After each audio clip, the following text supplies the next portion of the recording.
começar ouvindo a doutora Patrícia Pimentel de Oliveira Chamber Ramos.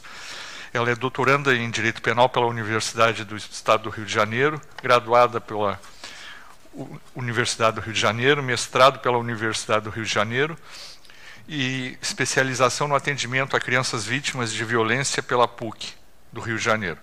Atualmente é diretora pedagógica da Escola Nacional do Ministério Público, a ENAMP, subcoordenadora do Centro de Estudos e Aperfeiçoamento Funcional do Ministério Público do Rio de Janeiro, coordenadora da pós-graduação em Direito da Criança e do Adolescente do Instituto da Educação e Pesquisa do Ministério Público do Rio de Janeiro e titular da Promotoria de Justiça junto à Vara de Família da Barra da Tijuca.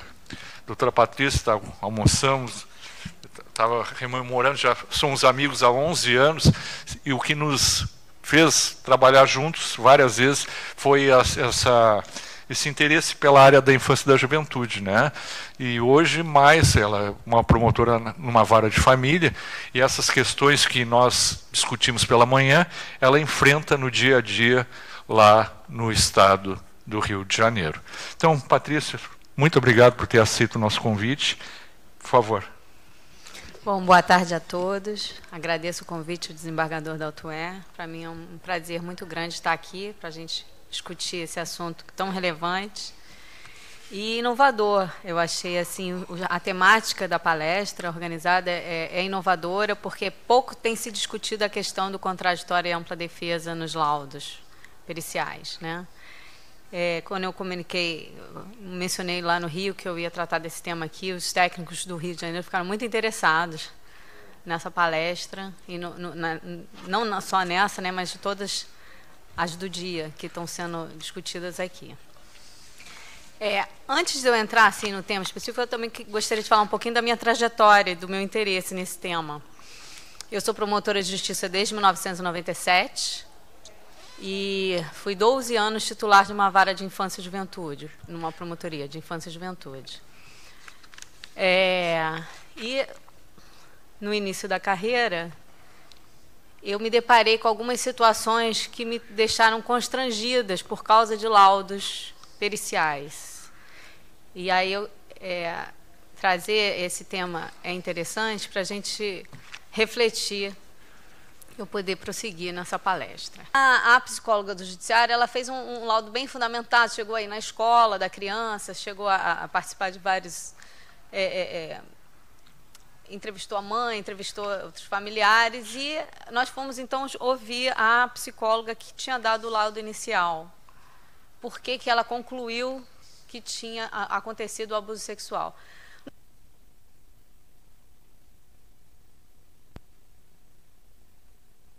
Mas ela não chegou aí ao fundamento específico do que tinha levado ela a concluir do abuso sexual. E na audiência, ela disse: quando eu fui atender este pai no meu consultório, e ele levou o filho era um menino de 8 anos, ele colocou o filho no colo e ele passou a mão assim na perna no menino, assim, de uma forma que aquilo ali me levou à conclusão que aquilo tinha acontecido era um abuso sexual.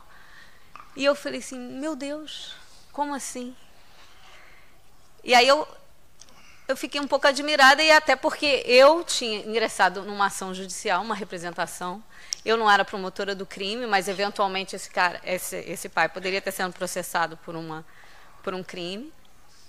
A pena mínima de um estupro de vulnerável são 8 anos de cadeia. E aí eu comecei a ficar com um pouco atrás quando eu recebia laudos periciais. Conclusões que houve abuso sexual ou não, baseado nesses laudos. E aí passei a verificar que alguns processos eram muito... Às vezes existia um laudo de uma pessoa num sentido, outro de outra, aí a perícia aqui, aí a criança, pelo conselho tutelar, no psicólogo entendia que sim, depois o psicólogo do outro lugar que a criança foi atendida não, e aí comecei a ouvir falar do desembargador da Autué do Trabalho daqui do Rio Grande do Sul. E a ideia que estava sendo implantada aqui no Rio Grande do Sul, de que a criança fosse ouvida uma única vez, e que o depoimento fosse gravado, filmado, e que se desse a oportunidade de ampla defesa e contraditório pela pessoa que estava sendo acusada. E essa pessoa que está sendo acusada de um crime tão grave quanto é um abuso sexual, que pode dar a ela uma pena de 8 anos de cadeia, que ela tivesse a oportunidade de fazer perguntas, né? E que esse processo filmado, encontramos uma resistência muito grande em relação ao depoimento sem dano, né? Embora eu verificando na minha prática forense que a pluralidade de laudos que estavam vindo para eu tentar chegar a um convencimento que não me deixava confusa, porque tinha laudo que dizia que sim, tinha laudo que dizia que não. A criança era escutada diversas vezes no Rio de Janeiro. E, às vezes, uma criança que era efetivamente abusada, na segunda, na terceira ou na quarta, por causa da pressão da família, às vezes dizia que não, que aquilo era mentira. Então, a questão do abuso sexual é uma questão muito sensível, não é simples. E, então, nesse momento inicial, eu comecei a ver uma luz no fim do túnel. Nossa, um depoimento sem dano. Mas a resistência no Rio de Janeiro era intensa e nós travamos uma luta muito grande no Rio de Janeiro para a gente conseguir implantar a sala de depoimento especial. Mas o laudo psicológico, sem gravar o que a pessoa disse. Às vezes os laudos psicológicos, normalmente no Brasil, eles não são gravados, né? A pessoa que faz um laudo pericial, a gente tem que começar a pensar, porque eu sei que existe muita resistência de psicólogos quanto a gravar uma entrevista técnica. Mas essa entrevista técnica, essa gravação serve para o próprio psicólogo se resguardar, para ele poder escrever alguma coisa no laudo que aconteceu, sem dizer que ele está mentindo, que aquilo tenha de fato acontecido. Essa entrevista técnica ela pode ser sigilosa e guardada, deve ser, mas que serve para o psicólogo se resguardar e também para a parte se resguardar. Porque se a parte quiser contratar um assistente técnico e avaliar essa entrevista, esse assistente técnico pode ter acesso a essa gravação do que foi dito durante essa entrevista. Num Estado democrático de direito, é preciso transparência, é preciso garantir ampla defesa e contraditório. E o profissional da psicologia precisa ter liberdade para trabalhar de acordo com as regras técnicas que ele adquire na faculdade, com conhecimentos científicos, e não às vezes o posicionamento de alguns profissionais, que às vezes são eleitos para participar de um conselho, que estabelecem regras e resoluções que restringem essa atividade profissional do psicólogo, isso pode atrapalhar, sim, o trabalho efetivo esse psicólogo que não está trabalhando clinicamente, porque a experiência brasileira é muito voltada para a psicologia clínica. E a gente agora, porque o judiciário vem demandando muito a ajuda dos profissionais da psicologia, não só porque existem questões de alienação parental que são relevantíssimas em vara de família, que a gente precisa do olhar técnico, as questões de abuso sexual que são relevantíssimas.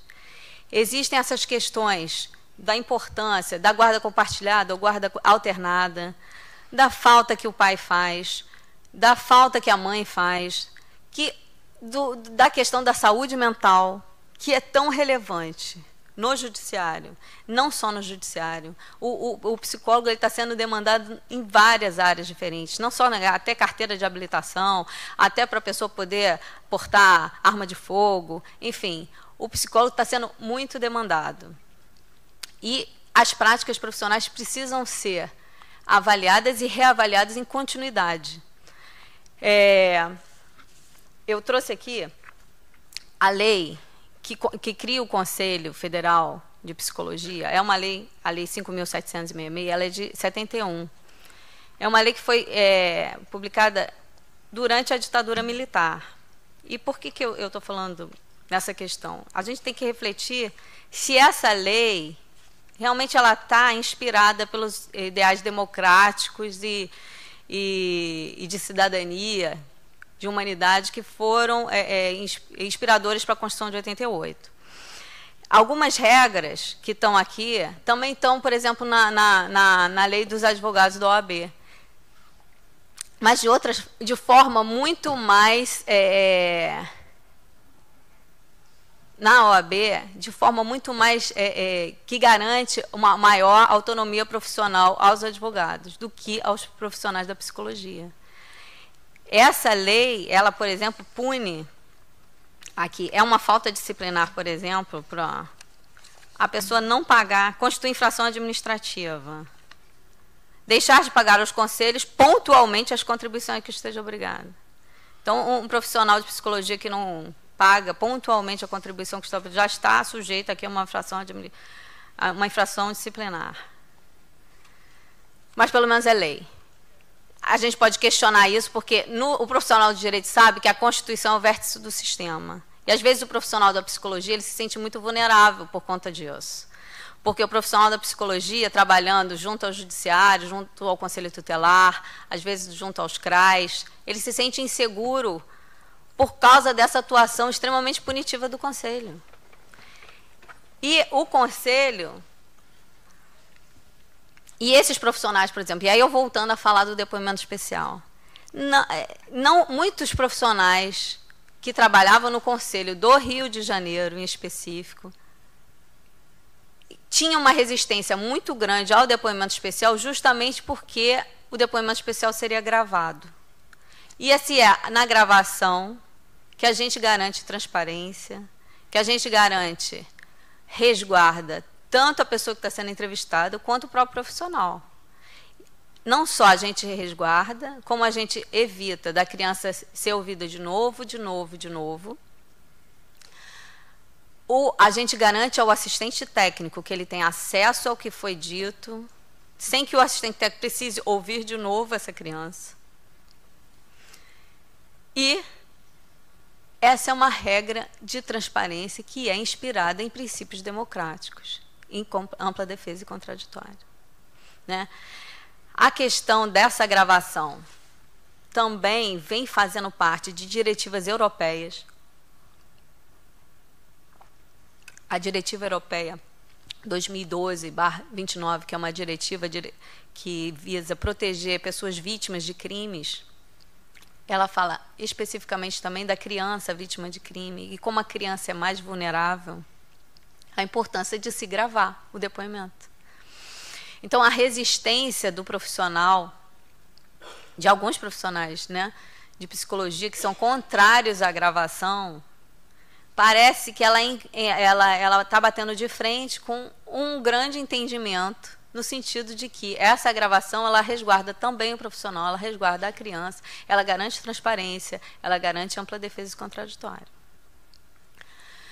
Porque bons e maus profissionais existem em todas as áreas, no judiciário, existe na polícia, existe no Ministério Público, existe perante o STF, existe também na psicologia. Se um profissional vai dar um laudo e ele conversa com essa pessoa que vai ser entrevistada e essa entrevista não é gravada, esse profissional às vezes pode colocar alguma coisa nesse laudo que foi dito que não foi dito e a pessoa não tem como se defender.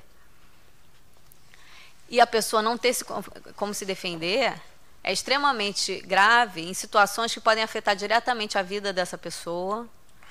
Pode, no caso de um abuso sexual, ela ser presa por 8 anos, que é a pena mínima de estupro de vulnerável, previsto no artigo 217-A do Código Penal.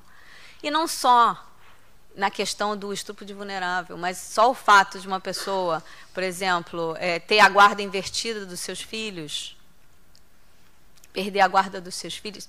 Lá no Rio de Janeiro a gente brinca que às vezes ser promotor de família é mais perigoso ser promotor de vara criminal, porque a pessoa que praticou algum crime, ela sabe do papel do promotor e, via de regra, nunca teve um atentado assim de tiro, mas em vara de família sim. Porque as paixões estão exacerbadas. Lá no Rio de Janeiro, em Nova Iguaçu, um homem deu um tiro lá no meio da audiência. Quase acertou o promotor. Ou seja, em várias de famílias que as pessoas estão sofrendo, existem questões psicológicas muito fortes. E você inverter uma guarda, você impedir um pai de visitar um filho, 2 anos, 3 anos. Olha, imagina o sofrimento que é você ser privado de ter contato com o seu próprio filho. E no Rio de Janeiro, aliás, a gente teve um caso grave de uma menina chamada Joana, que acabou falecendo. Que foi invertida a guarda. E ela deixou de ter acesso. Ela não passou a ter acesso nenhum à mãe dela, que embora fosse alienadora, era um caso de alienação parental. Não se pode também restringir completamente o convívio da criança com aquela pessoa que ela ama, que tem todos os seus defeitos, que pode até ser uma alienante, mas é a mãe dela.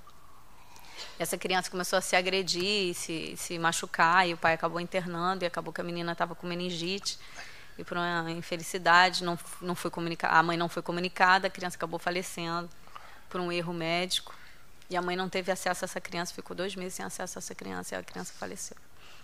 Ou seja, a importância do psicólogo não só em varas criminais, como nas varas de família, e a importância de se garantir ampla defesa e contraditória, ela é muito forte e muito evidente, porque são questões que vão trazer consequências para a vida pessoal daquela parte envolvida, e que ela tem que ter a oportunidade de contraditar.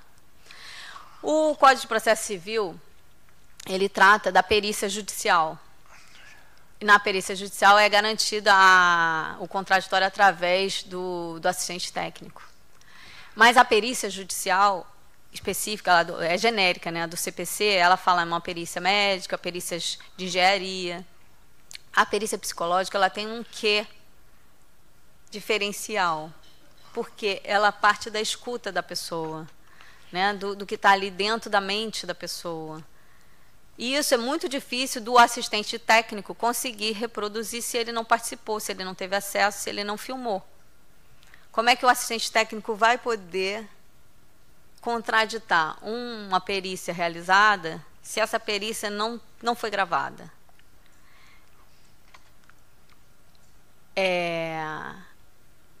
Isso tudo é muito novo, né? Porque, de uma forma geral, a atuação desses laudos psicológicos nunca foi gravada no Brasil. Foi uma inovação que foi feita em relação ao depoimento especial, que foi necessária, porque a situação do abuso sexual é uma realidade que acontece em todas as camadas sociais, não tem característica prévia, não é porque a pessoa é pobre que ela é abusador, não é porque a pessoa tem alguma...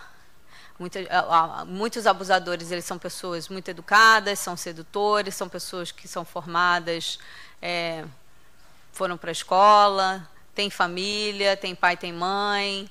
Não existe nada que possa identificar um abusador assim previamente. E aí a escuta dessa criança ela é fundamental. A ouvir o que aconteceu é fundamental. E nem sempre os profissionais estão devidamente habilitados para fazer essa escuta. E, mesmo os profissionais que são capacitados para fazer essa escuta, eles precisam se resguardar. Porque, lá no Rio de Janeiro, muitos profissionais que trabalhavam com a questão do abuso sexual, eles foram representados perante o Conselho. Porque quem está sendo acusado de abuso sexual, mesmo aquele abusador mesmo que está sendo, ele sabe que ele cometeu abuso sexual. Ele nega muitas vezes que ele cometeu abuso sexual. E ele é, às vezes, uma pessoa que é agressiva e ele vai retaliar esse profissional, todos os profissionais todas as pessoas que o acusam de uma certa forma. Então, lá no Rio de Janeiro foi muito comum, tem um caso de um psicólogo que trabalhava na delegacia, ele era policial, ele se formou em psicologia, e ele sofreu tanta representação que ele desistiu. Ele saiu da delegacia e não trabalha mais com abuso sexual, porque ele não aguentou tanta pressão. Tanta pressão por parte dessas pessoas que acabavam... e por parte do próprio Conselho de Psicologia. Ele chegou a ser punido porque ele passou no concurso não como psicólogo, mas ele estava usando técnicas da psicologia para auxiliar nas entrevistas que ele fazia, e ele desistiu. Desistiu porque ele se sentiu completamente vulnerável por conta da atuação do Conselho de Psicologia do Rio de Janeiro. Não só ele e outros profissionais que se sentem constrangidos e não encontram apoio na categoria, no órgão de classe da categoria para atuar. Por sua vez, esse conhecimento técnico específico também não é ensinado nas faculdades, né? A questão, você, para participar de um depoimento especial, você tem que ter uma capacitação própria, né? Os tribunais têm feito essa capacitação própria para você participar do depoimento especial. Não só participar do depoimento especial, também para o profissional poder falar se houve ou não houve alienação parental, por exemplo. É importante que esse profissional tenha uma capacitação própria. Não só situações de abuso sexual, como alienação parental, as falsas acusações de abuso sexual. Esse é um tema muito complexo, que os profissionais precisam de capacitação. É também importante para os profissionais saberem como redigir os documentos. E isso é interessante. Quando o conselho faz uma atuação que seja de orientação, de integração, de participação, coparticipação, isso é extremamente relevante. Pensar em conjunto, pensar em rede, sentar com o judiciário, sentar com o Ministério Público, sentar com os demais profissionais, para que todos possam se dar as mãos e poder entender o que precisa do laudo, o que deve constar do laudo, quem precisa ser ouvido para que esse laudo seja realizado, como deve ser feito, se a questão da gravação realmente não é importante. Vamos pensar nisso em conjunto. Mas a postura do Conselho, pelo menos no Rio de Janeiro, não tem sido de apoio ao profissional da psicologia. Me parece assim uma posição um pouco adversarial, contra o Judiciário, contra o Ministério Público, contra o trabalho dos profissionais de psicologia que trabalham junto aos tribunais, para adequando a uma visão que alguns têm da psicologia, como se a psicologia fizesse parte só de uma questão clínica, e dificulta sobremaneira a atuação desse profissional que atua no judiciário. Eu marquei aqui algumas questões que eu achei relevantes dessa resolução do Conselho de Psicologia, que não fala em nenhum momento ampla defesa e contraditório. Essa resolução de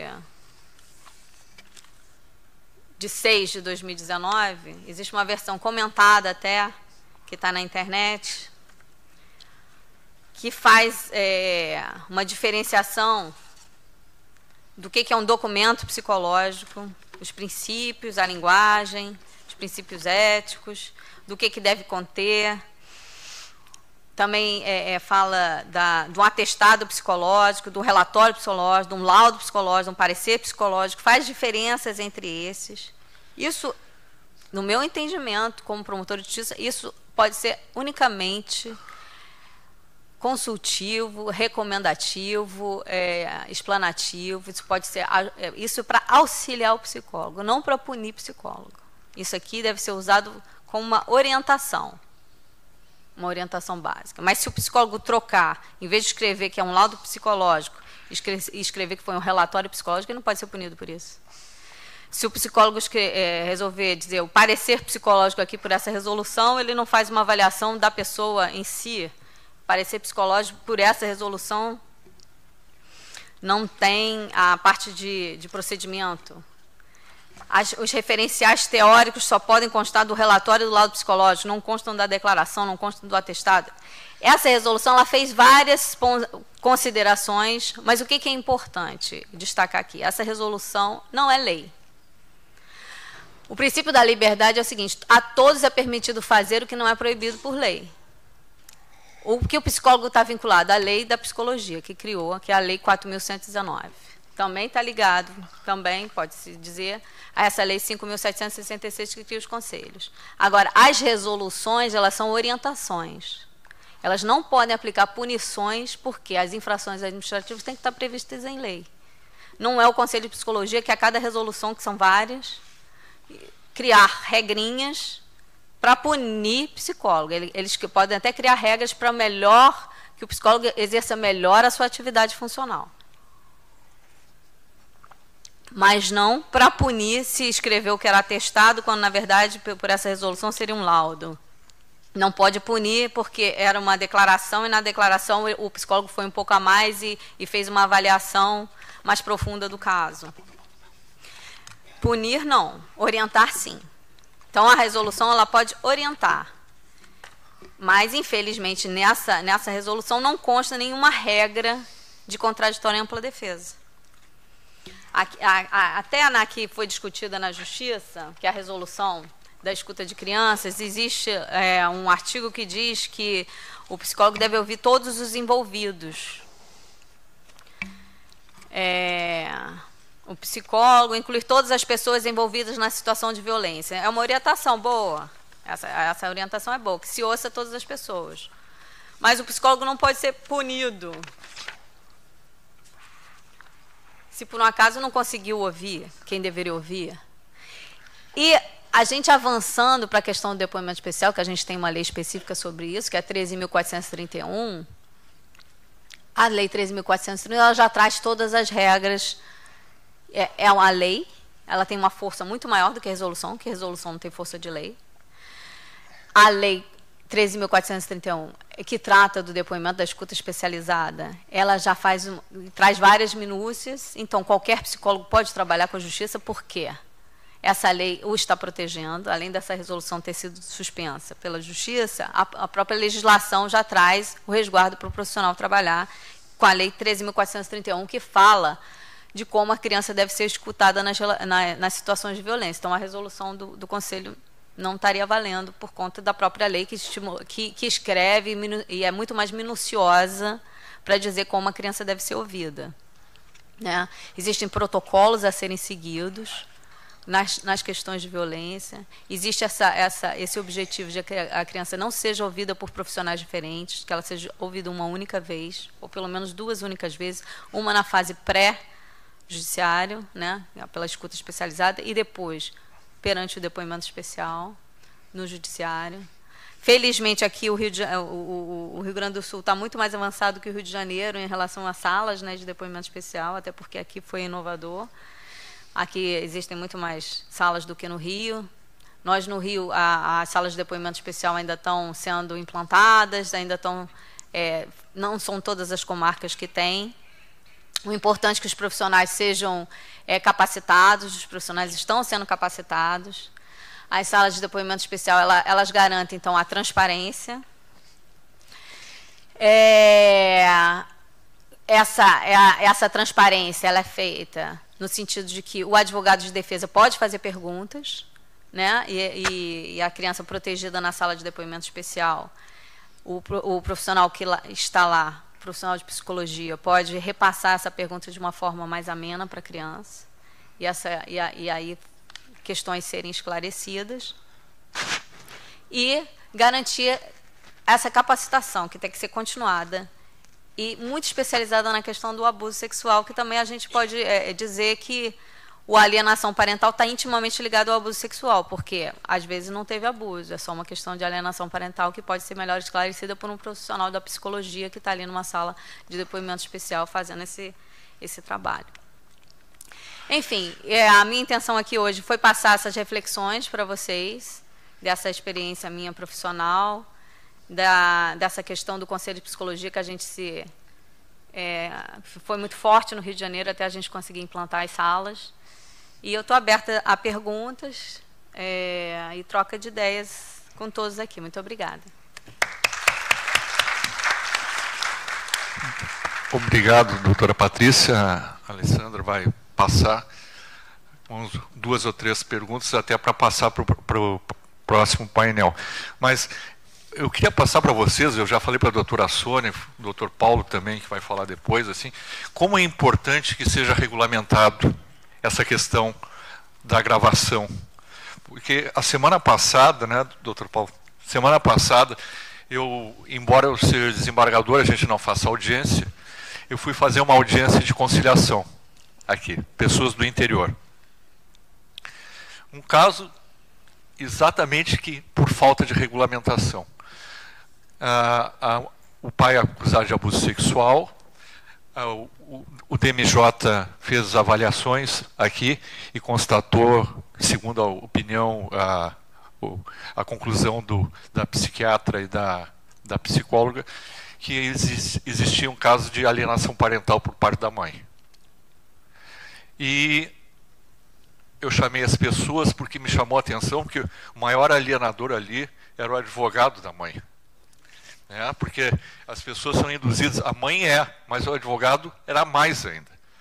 Porque ele orientou essa mãe a, quando das entrevistas no DMJ, com a psicóloga, menina de 5 anos, que há mais de 2 anos não vê o pai, a esconder um equipamento de gravação embaixo do braço, e assim ela foi entrevistada. Imagina a espontaneidade, e ela sabendo que a mãe ia saber tudo que ela tinha dito.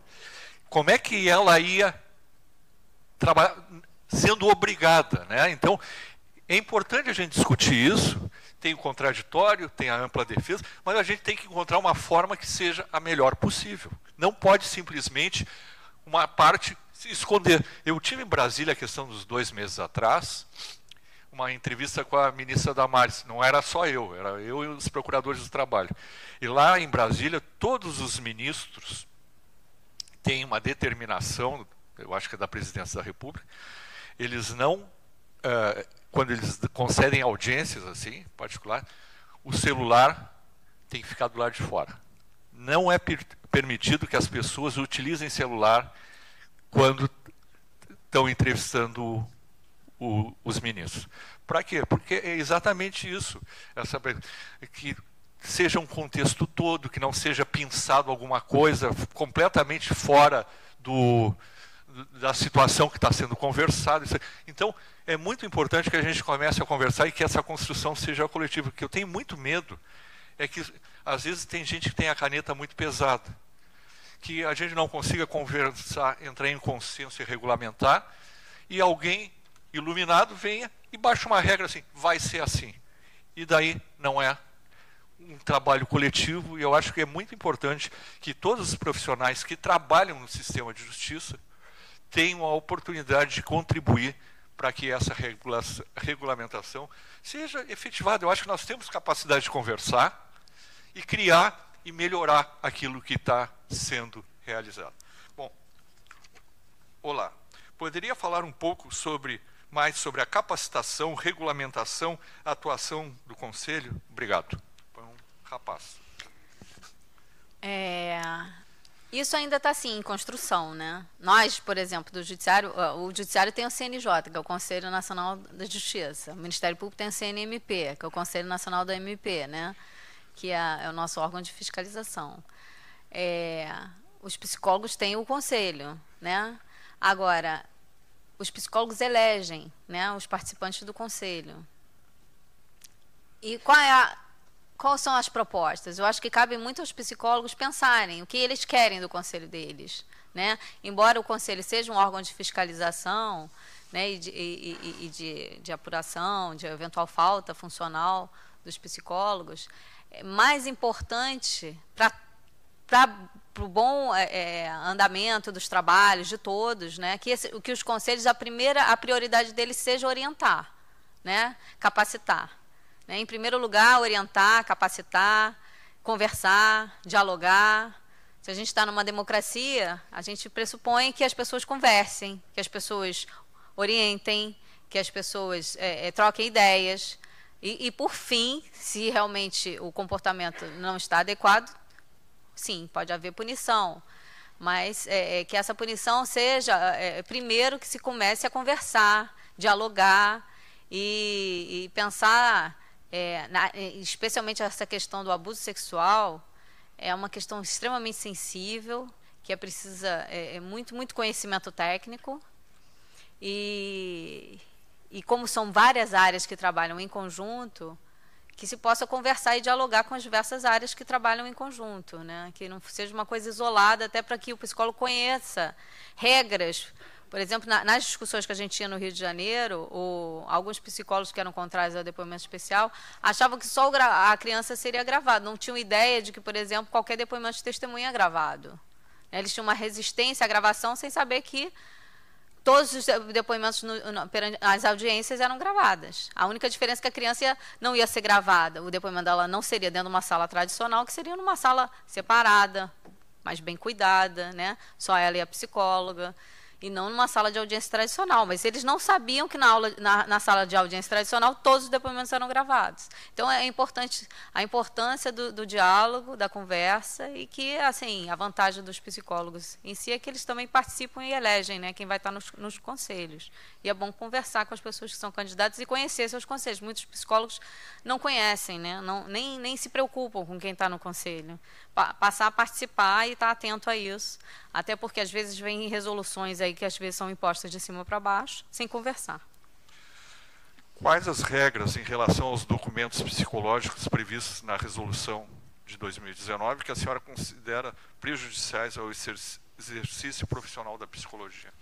Assim, não tem nenhuma regra assim que eu acho prejudicial. Eu só acho assim que assusta um pouco a quantidade de regras que foram criadas, de nomenclaturas diferentes, e acho que isso pode assustar o psicólogo na hora de redigir um documento que seja importante ele fornecer alguma declaração importante. Ele pode ir até lá e olhar, existem algumas regras, enfim, tentar seguir, não acho que não existe nenhuma regra, eu só acho assim que são minúcias que foram criadas sem respaldo legal, né? Porque acho que é só a lei que efetivamente pode implicar numa punição, só a lei que pode estabelecer penalidades e minúcias tão para efetivamente punir um psicólogo. Então, ele não deve se sentir constrangido pelas regras, né? Que às vezes parece...